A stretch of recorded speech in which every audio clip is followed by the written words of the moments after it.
Əziz nevrologlar, növbəti qızıl qaydamız gəlir və bu bilgi sizə əmin ola bilərsiniz ki, hətta xəstənin MRT müayinəsindən də sizin üçün daha qat-qat dəyərli olacaq.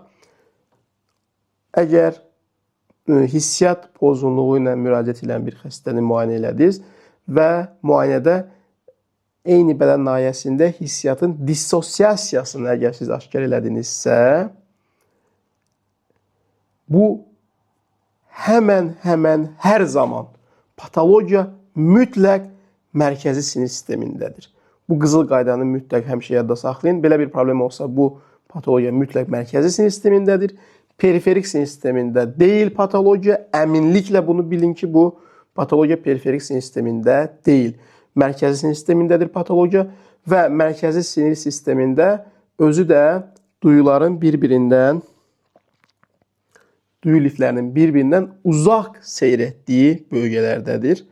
Bu bilgidən siz, yəni bu bilgi əslində xəstə MRT gəlsə də gəlməsə də digər bütün köməkçi nevroloji müayinələrdən bu cür bilgilər bilməklə siz daha çox xəstə haqqında məlumat, xəstənin diaqnozuna daha çox yaxınlaşarsınız, nəinki köməkçi müayinə metodları ilə. Belə bilgilərin daha çox olmağını istəyirsinizsə,